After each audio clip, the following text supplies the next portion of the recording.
Salam dan bahagia. Kembali lagi dengan saya Imam Syafi'i dari Prodi Teknik Sipil, peserta KKN dari Padepokan 68 dengan bimbingan Ibu Ani Widiawati MPD.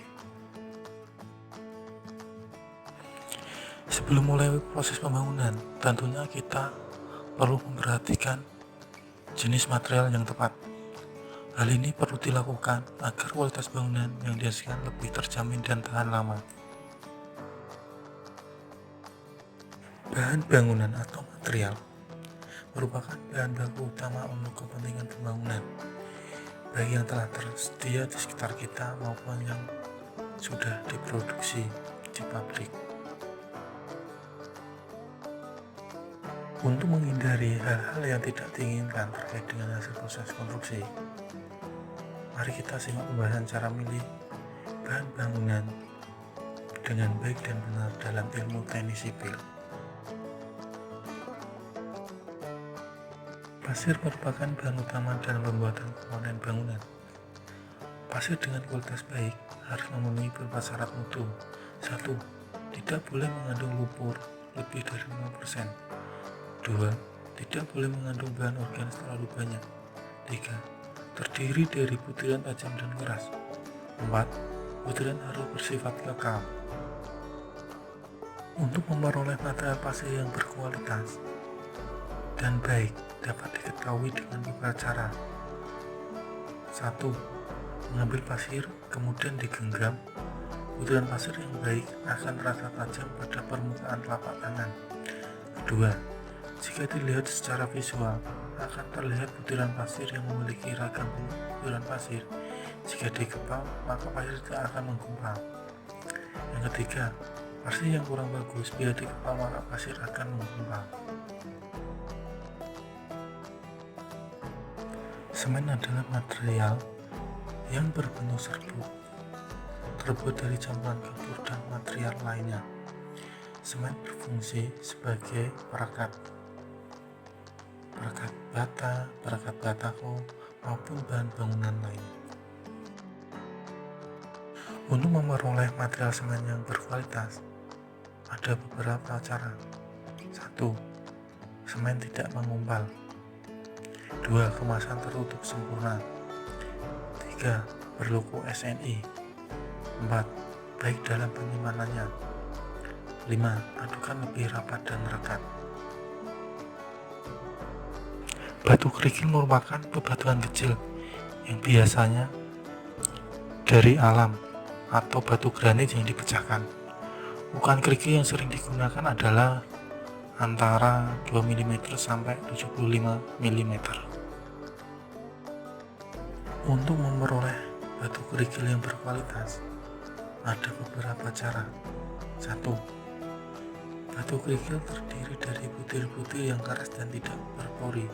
2. Batu kerikil bersifat kekal, yaitu tidak hancur oleh pengaruh cuaca. 3. Batu kerikil tidak mengandung lumpur lebih dari 1% yang ditentukan berat kering. 4. Batu kerikil tidak mengandung zat yang dapat merusak adukan beton. 5. Diameter butir kerikil lebih baik yang beraneka ragam besarnya. Besi beton adalah besi yang digunakan untuk menambahkan konstruksi beton.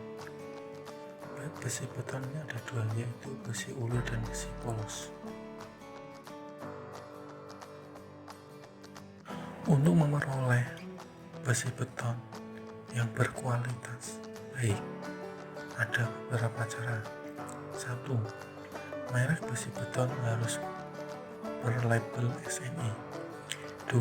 Memiliki kekuatan besi beton berdasarkan kelas. 3. Melihat warna besi beton berdasarkan kelas. 4. Melihat dimensi besi beton yang telah disesuaikan dengan SNI. 5. Mempertimbangkan harga sesuai dengan jenis dan kebutuhan besi.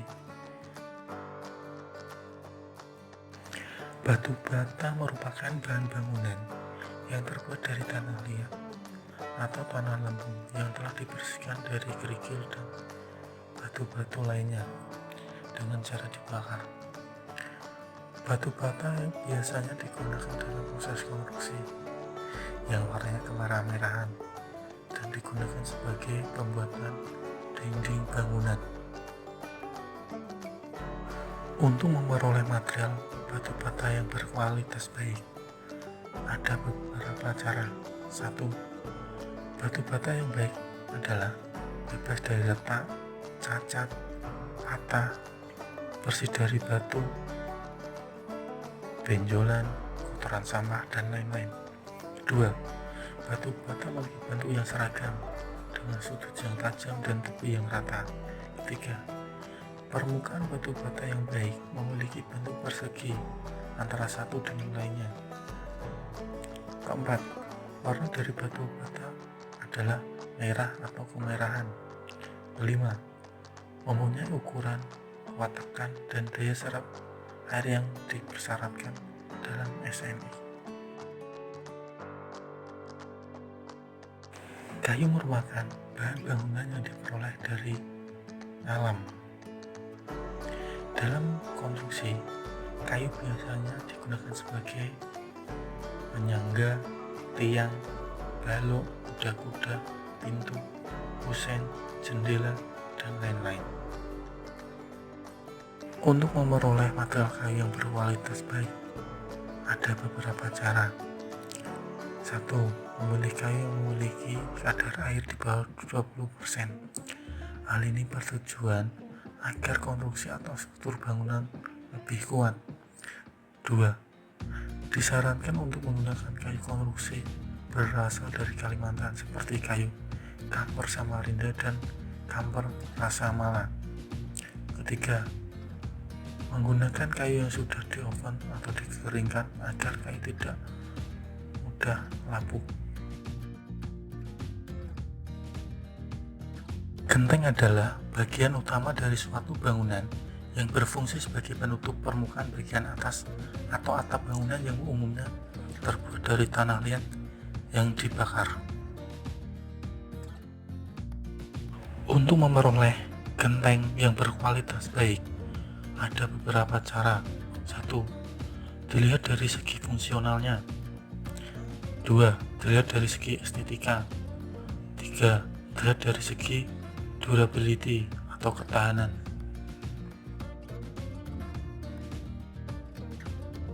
Keramik adalah material bangunan yang berfungsi untuk mempercantik tampilan lantai, dinding, dan lain-lain. Untuk memperoleh material keramik yang berkualitas baik, ada beberapa cara. 1. Keramik yang berkualitas memiliki presisi yang tinggi dalam motif, warna, dan ukuran. 2. Keramik memiliki ketahanan terhadap goresan ataupun benturan. 3. Mengecek kemasan keramik, yaitu memastikan kemasan sama dengan nama produknya. Cat merupakan salah satu bahan material yang digunakan untuk melapisi permukaan suatu bahan yang bertujuan untuk memperindah, memperkuat, atau melindungi suatu permukaan. Cat sendiri akan membentuk suatu lapisan tipis yang melekat kuat pada permukaan dan akan mengering pada permukaan tersebut. Untuk memperoleh material cat yang berkualitas baik, ada beberapa cara. 1. Memilih cat yang ramah lingkungan, aman untuk kesehatan. Cat yang aman untuk kesehatan tidak mengandung bahan kimia dan logam merkuri. 2. Menentukan cat eksterior dan interior dengan melihat keterangan pada label kemasan. 3. Memilih jenis cat yang mudah dibersihkan. Hal ini merupakan cara yang tepat agar tidak terlalu sering melakukan pengecatan ulang. Semoga video ini dapat bermanfaat. Terima kasih. Salam